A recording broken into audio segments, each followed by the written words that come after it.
Hey aspirants, welcome back to our channel again. So आज हम लोग बात करने वाले हैं 12th ऑफ दिसंबर 2022 की कुछ करंट अफेयर क्वेश्चंस के ऊपर। So let's get start with the first question and the first question is National Dairy Development Board has been appointed dash as a MD. So right answer of first is it's a D, which is Minesh C Shah. Okay, तो इनको यहाँ पे managing director जो है इन्होंने यहाँ पे appoint कर लिया गया किसका, नेशनल डेयरी डेवलपमेंट बोर्ड का। ओके, काफ़ी इंपॉर्टेंट ये बॉडी है और ये का लाइक अगर हम बात करें तो 1966 में यहाँ पे ये आया था। ओके, ये किसके कौन से मिनिस्ट्री के अंतर्गत यहाँ पे आता है, तो union ministry of fishery, animal husbandry and dairy product कह सकते हो। ओके, और इसके यहाँ पे जो अपने मिनिस्टर है उनका नाम है जो यहाँ पे यूनियन मिनिस्टर है उनका नाम है पुरुषोत्तम रूपाला। ओके, याद रखिएगा इस चीज़ को।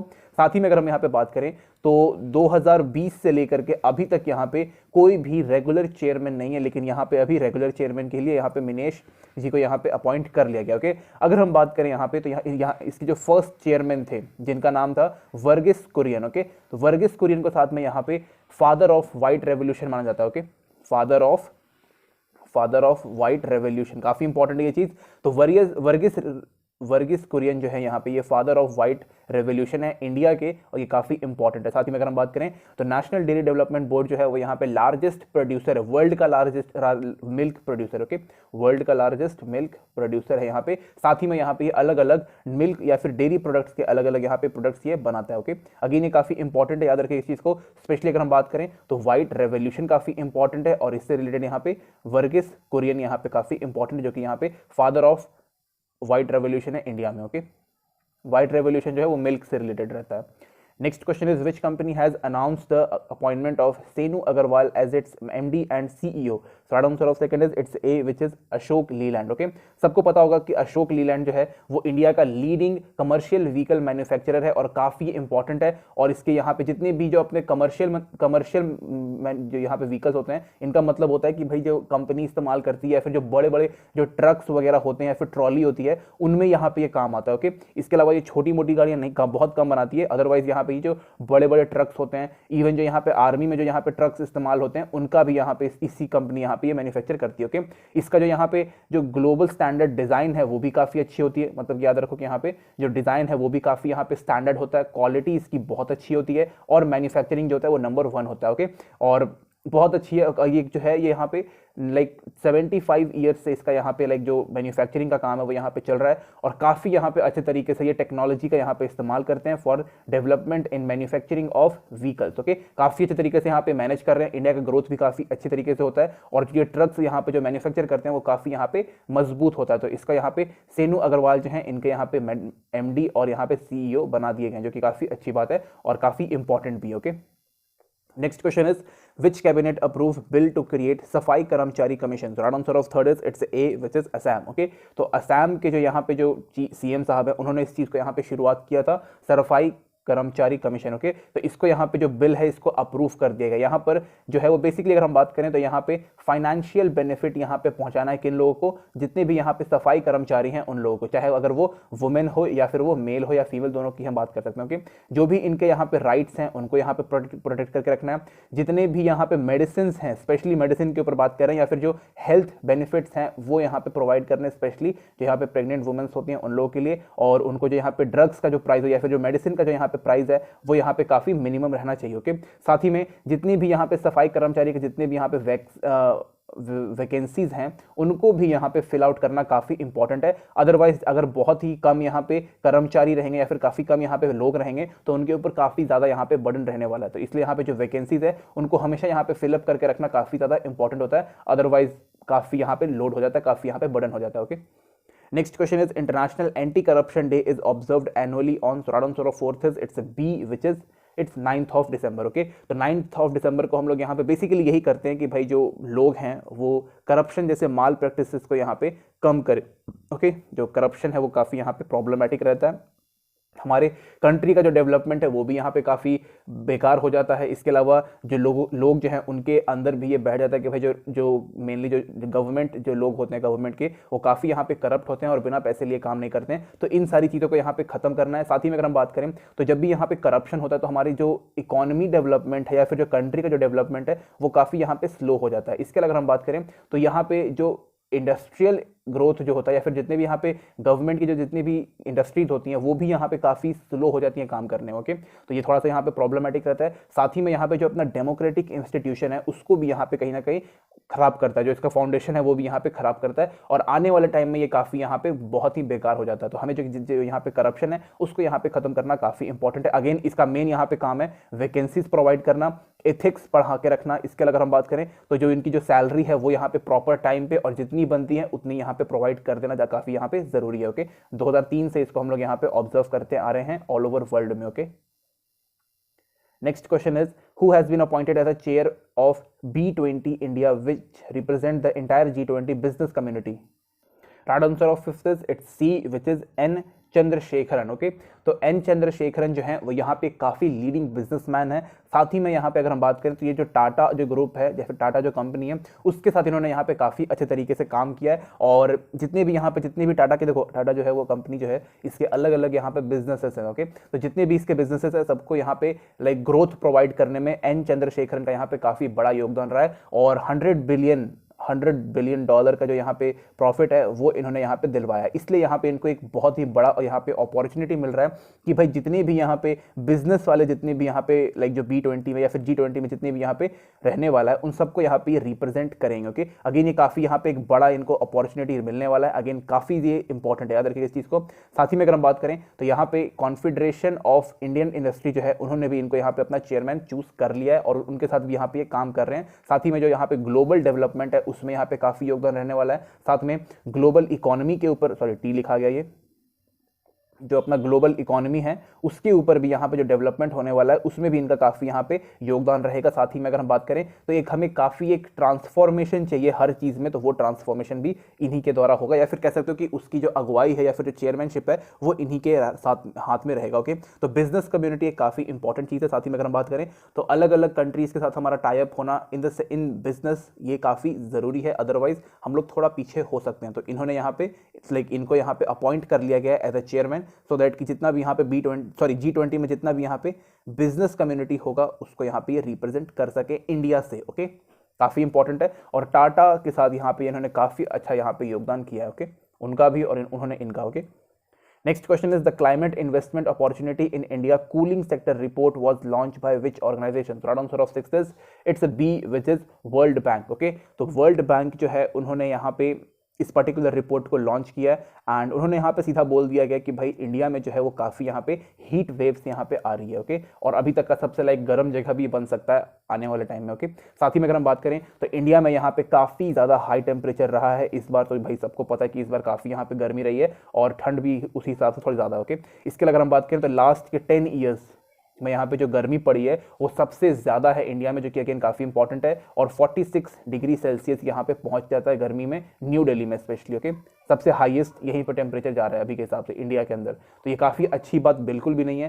एंड हमारे जो कम्युनिटी है उसमें कई सारे लोग यहाँ पे डेथ भी हो जाती है बिकॉज उन्होंने लाइक इतना हैवी टेम्परेचर कभी भी ऑब्जर्व नहीं किया, और जब भी ऐसा होता है तो उनकी जो डेथ है वो काफ़ी यहाँ पे हो जाती है। ओके, और जो यहाँ पे टेम्परेचर स्पाइक है, यानी कि जो टेम्परेचर जिस हिसाब से ऊपर उठ जाता है वो काफ़ी मतलब प्रॉब्लमेटिक रहता है हमारी कंट्री के लिए, और हमारे इवन जो हम इन्वायरमेंट है उसके लिए भी, और हमारे अर्थ के टेम्परेचर को यहाँ पे हमेशा ये राइज कर रहा है। तो उसको यहाँ पे कैसे कूल डाउन करेंगे उसके ऊपर यहाँ पे बात किया हुआ है कि भाई हमें यहाँ पे जो कार्बन है उसको यहाँ पे कम रिलीज करना है, जितनी भी जितनी भी यहाँ पे पॉल्यूटिंग चीज़ें हैं या फिर जितने भी यहाँ जैसे कि अपना CFC हो गया, क्लोरोफ्लोरोकार्बन, इन सब चीज़ों को यहाँ पे जितने भी इक्विपमेंट्स होते हैं जो भी ये चीज़ें CFC जैसे गैस को रिलीज़ करते हैं उन सबको यहाँ पे बंद करना काफ़ी ज़रूरी है। जैसे कि यहाँ पे अपना CFL हो गया, CFL एयर कंडीशनर, ये सब जितनी भी चीज़ें हैं जो कि थोड़ी सी हार्मफुल गैसेस यहाँ पे रिलीज़ करती हैं उनका बंद होना काफ़ी इंपॉर्टेंट है। साथ ही में अगर हम बात करें तो यहाँ पे अपना जो ग्रीन हाउस गैस है उसको भी यहाँ पे ख़त्म करना काफ़ी इंपॉर्टेंट है,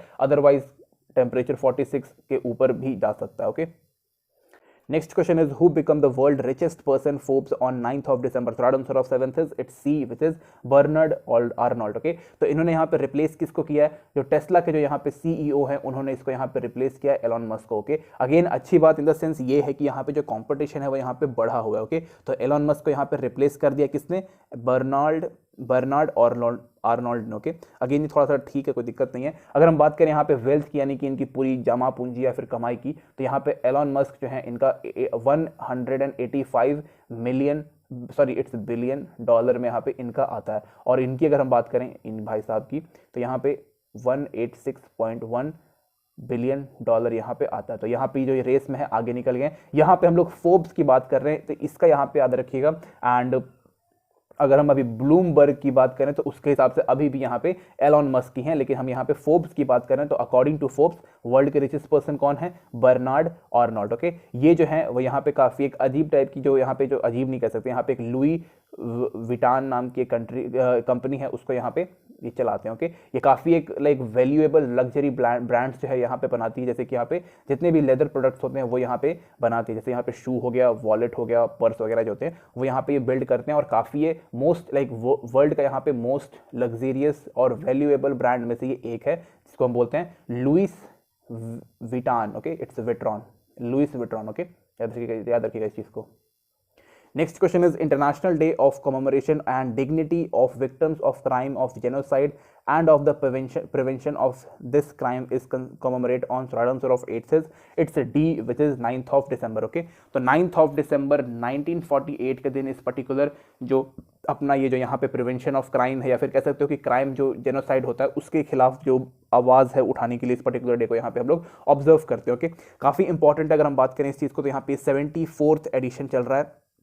और इस दिन हम लोग यहाँ पे बेसिकली जो ह्यूमन राइट्स है उसके ऊपर बात करते हैं। साथ ही में अगर हम बात करें तो यहाँ पे जेनोसाइड जो है, एक बार में अगर हम बात करें तो यहाँ पे एक ही बार में कई सौ लोगों को यहाँ पे मार देना जेनोसाइड कहलाता है। ओके, जैसे कि सबसे बेस्ट यहाँ पे एग्जांपल है हॉलोकॉस्ट का, HOLOCAUST। ओके, हॉलोकॉस्ट का। ओके, तो हॉलोकॉस्ट में क्या होता था कि एक रूम रहता था, ये पूरी तरीके से पैक रहता था, इसमें लोगों को यहाँ पे भर दिया गया पूरी तरीके से और गैस की मदद से इनको यहाँ पे मार दिया गया। ओके, तो जो बिल्कुल यहाँ पे आप समझ रहे हो कि यहाँ पे जो जर्मनी का जो यहाँ पे हिटलर था उन्होंने जो किया था उसी को यहाँ पे हम लोग हॉलोकॉस्ट बोलते हैं। और उन्होंने यहाँ पे काफ़ी बड़ा नरसंहार किया था, अराउंड यहाँ पे 60 लाख लोगों को मार दिया था जो कि ज्यूश कम्युनिटी से यहाँ पे ये बिलोंग करते हैं। ओके, तो ये अच्छी बात बिल्कुल भी नहीं है। यहाँ पे ये लाइक सबसे बड़ा यहाँ पे ये ग्रेटेस्ट क्राइम यहाँ पे इसको मानते हैं और ये सबसे बड़ा यहाँ पे ईविल प्रैक्टिस होता है, तो हमें यहाँ पे ये नहीं करना है। साथ ही में अगर हम बात करें तो जेनोसाइड का मतलब सीधा होता है कि एक मैन जो है, एक इंसान जो है वो दूसरे इंसान को यहाँ पे मार रहा है। ओके, लाइक काफ़ी बड़े अमाउंट ऑफ इंसान को यहाँ पे मार रहा है। ओके, तो यहाँ पे नहीं करना है, सीधी बात है। और इसके अलावा जितने भी यहाँ पे विक्टिम्स हैं उनको एज अ ऑनर यहाँ पे प्रोवाइड करना है कि भाई आपकी जो मौत है वो काफ़ी अच्छी बिल्कुल भी नहीं हुई थी। Okay, next question is which organization organized an event to launch the toolkit to enable gender responsive urban mobility and public space in India? So right answer of 9 says it's A, which is World Bank. Okay, तो World Bank के साथ साथ यहाँ पे जो Chennai transport authority है उन्होंने भी यहाँ पे इस चीज़ को टूलकिट जो है बना के यहाँ पे किसको दिया है, गवर्नमेंट को यहाँ पे दिया है, सो दैट कि गवर्नमेंट को यहाँ पे असिस्टेंट प्रोवाइड कर सके सेफ्टी एंड सिक्योरिटी में, किस चीज़ की, वुमेन्स की। Okay, specially in public areas and transportation. Okay, तो ये काफ़ी इंपॉर्टेंट है, यहाँ पे सिक्योरिटी काफ़ी ज़रूरी है, अदरवाइज जो कुछ पागल लोग हैं वो कुछ भी यहाँ पे करने के लिए तैयार होते हैं। अभी आपने देखा होगा नोएडा में क्या केस हुआ है, एंड आफ्ताब वाला केस जो है वो भी यहाँ पे, तो उन सब चीज़ों में यहाँ पे जो प्रोटेक्शन है वो यहाँ पे प्रोवाइड करना काफ़ी इंपॉर्टेंट है। अगर हम नहीं करते हैं तो ये हमारी यहाँ पे काफ़ी भूल है। तो यहाँ पे इन्होंने टूल किट यहाँ पे लेके आ गया। टूल किट में बेसिकली क्या होता है कि यहाँ पे एक अलग अलग यहाँ पे नॉर्म्स होते हैं, अलग अलग यहाँ पे एक्शंस लेने के लिए यहाँ पे एक लाइक कह सकते हो कि गाइडलाइन होता है एक तरीके से कि आप ये चीज़ें करो तो आपको ये रिजल्ट मिलेगा। ओके, तो tool kit in the sense कि एक तरीके से ऑर्डर भी कह सकते हो या फिर एक तरीके से गाइडलाइन रहता है कि आप इस तरीके से चीज़ों को फॉलो करना शुरू करो, तो जो आप चाहते हो वो यहाँ पे हो जाएगा। तो हम यहाँ पे क्या चाहते हैं, वुमेन्स सिक्योरिटी, तो यहाँ पे वो भी यहाँ पे पूरी हो सकती है। तो इन्होंने यहाँ पे टूल किट जो है रिलीज कर दिया। Okay, next question is Telangana chief minister K Chandrashekar Rao inaugurated Bharat Rashtriya Samiti on which day? Right answer of 10th is it's C, which is 9th of December। Okay, तो एक चीज याद रखिएगा कि यहाँ पे जो भारत राष्ट्रीय समिति है इसका पहला नाम जो था वो तेलंगाना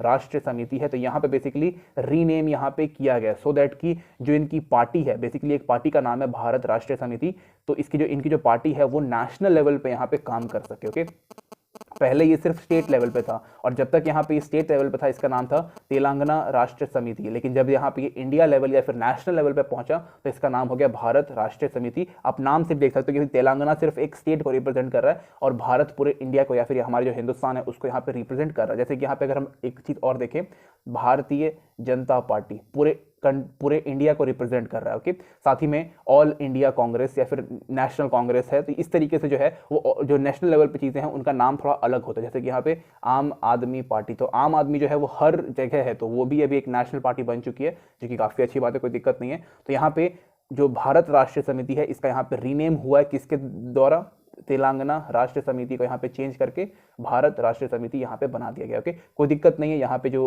अलग अलग जितने भी रीजनल या फिर स्टेट पॉलिटिकल पार्टीज हैं उनको भी यहाँ पे ऊपर आना चाहिए, सो दैट कि वो अपने लोगों की सेवा कर सकें। Okay, next question is what is the India rank in world strongest passport list 2022? short answer of 11th is it's B, which is 87th. okay, तो 87th नंबर पे इंडिया यहाँ पे आया है। नंबर 1 पे कौन आया है, UAE आया है, उसके बाद जर्मनी है, उसके बाद स्वीडन है और फिर फिनलैंड है। ओके, और जितने भी इसके आगे हैं वो सब यूरोपियन कंट्रीज के ही हैं। ओके, तो यहाँ पे इसको पब्लिश कौन करता है, आर्टन कैपिटल। ओके, यहाँ पर नाम लिख देते हैं ARTON, Arton Capital, CAPITAL। Okay, Arton Capital जो है उसको यहाँ पे पब्लिश करता है कि भाई किसका पासपोर्ट यहाँ पे सबसे ज़्यादा स्ट्रांग है और किसका यहाँ पे सबसे वीक है। ओके, तो वीक में अगर हम बात करें तो यहाँ पे पाकिस्तान का 94 आया है और अफगानिस्तान का यहाँ पे सबसे लास्ट है। ओके, यहाँ पे मेनली देखा जाता है कि भाई आप कितनी कंट्रीज में यहाँ पे विदाउट वीज़ा यहाँ पे आप फ्रीली घूम सकते हो, यानी कि विदाउट वीज़ा। जैसे कि अगर हम बात करें तो नेपाल में हम लोग यहाँ पे बिना वीज़ा के यहाँ पे हम लोग जा सकते हैं, आ सकते हैं, कोई दिक्कत नहीं है। थोड़ा बहुत यहाँ पे हल्का फुल्का डॉक्यूमेंटेशन होता है, लेकिन वहाँ पे वीज़ा फ्री है। ओके, वीज़ा फ्री है। तो हम लोग कितनी कंट्रीज़ में यहाँ पे घूम सकते हैं, साथ ही में आप कितनी कंट्रीज़ को यहाँ पे वीज़ा ऑन अराइवल यहाँ पे प्रोवाइड करते हो। वीज़ा ऑन अराइवल मतलब कि आपने टिकट कटा लिया और फिर आप वहाँ उस कंट्री में गए और फिर ऑन द स्पॉट आपने वीज़ा वहाँ पे लिया। यानी कि जैसे कि जापान है, जापान में आप वीज़ा ऑन अराइवल ले सकते हो। साथ ही में यहाँ पे एक ई वीज़ा होता है। ओके, ई वीज़ा मतलब कि आपने ऑनलाइन वीज़ा करवाया और वो 3 दिन के अंदर यहाँ पे अप्रूव हो गया। तो इन सब कुछ को यहाँ लाइक इसमें कई सारे अलग अलग पैरामीटर्स होते हैं, तो वो देखना काफ़ी इंपॉर्टेंट है। पाकिस्तान डेफिनेटली बात है कि भाई उनको कोई यहाँ पे एंट्री जल्दी देगा नहीं। साथ ही में अफगानिस्तान को तो बिल्कुल यहाँ पे कोई एंट्री नहीं देने वाला। तो थोड़ी सी उनकी जो सबसे वीकेस्ट यहाँ पे आते हैं, जैसे अफगानिस्तान जो है सबसे लास्ट आता है। Okay, next question is central government announced that it has extended the rooftop solar program till, so answer of 12th is it's C, which is 31st of March 2026. okay, तो बेसिकली अगर हम बात करें तो यहाँ पे जो सेंट्रल गवर्नमेंट जो है वो यहाँ पे सब्सिडी प्रोवाइड करती है उन लोगों को जो यहाँ पे लाइक अपने छत के ऊपर सोलर पावर लगाते हैं या फिर सोलर प्लांट या फिर कह सकते हो कि जो अपना सोलर एनर्जी वाले जितने भी प्लेट्स हैं अगर आप वो लगाते हो तो यहाँ पे आपको एक तरीके से सब्सिडी यहाँ पे प्रोवाइड की जाएगी। इसमें कोई भी आपको एडिशनल चार्जेस जो हैं वो यहाँ पे देने की ज़रूरत नहीं पड़ेगा, जो कि अगेन काफ़ी अच्छी बात है। यहाँ पे जो रिन्यूएबल एनर्जी है उसका यहाँ पे प्रमोशन अच्छे तरीके से कर रहे हैं और ये काफ़ी इंपॉर्टेंट है हमारे अर्थ के लिए। और अभी मैंने हम लोगों ने बात किया कि भाई 46 डिग्री यहाँ पे पहुँच जा रहा है, तो उन सबको यहाँ पे कम करने के लिए यहाँ पे ये सारी चीज़ों को लेके आया जा रहा है। ओके, तो रूफ टॉप सोलर जो है वो थोड़ा सा इंपॉर्टेंट है आपके, like if you have money आप लगवा सकते हैं, काफ़ी अच्छा है। इससे जो आपका इलेक्ट्रिसिटी बिल जो है वो यहाँ पे कम आता है। ओके, और काफ़ी अच्छा होता है कि भाई किसी एक चीज़ का जो बिल है वो यहाँ पे कम आ रहा है, तो ये काफ़ी बढ़िया है। तो आप चाहो तो इसको यूज़ कर सकते हो। और साथ ही में यहाँ पे जो गवर्नमेंट जो है यहाँ पे सब्सिडी प्रोवाइड कर रही है। ओके, तो उसमें और क्या मतलब अराउंड अगर हम बात करें तो यहाँ पे 14,000 के आसपास मतलब जो है वो प्रोवाइड कर रही है 1 किलोवाट तक का। ओके, और आप लोग यहाँ पे 3 किलोवाट तक का यहाँ पे आप इस्तेमाल कर सकते हो। ओके, तो काफ़ी अच्छा है, कोई इसमें दिक्कत नहीं है। ओके, आप चाहो तो यहाँ पे लगा सकते हो 31 ऑफ मार्च तक, यानी कि 2026 तक हम बात करें तो यहाँ पे इसको एक्सटेंड कर दिया, यानी कि हमारे पास अभी 4 साल के आसपास अभी और यहाँ पे बढ़ चुका है। Okay, next question is who will become the new chief minister of Himachal Pradesh? Right answer of 13th is it's B, which is Sukhvinder Singh Sukhu. Okay, तो यहाँ पे ये हमारे बन चुके हैं। ये कहाँ किस पार्टी से बिलोंग करते हैं? कांग्रेस से बिलोंग करते हैं। ओके, 15th सीएम है किस चीज़ के?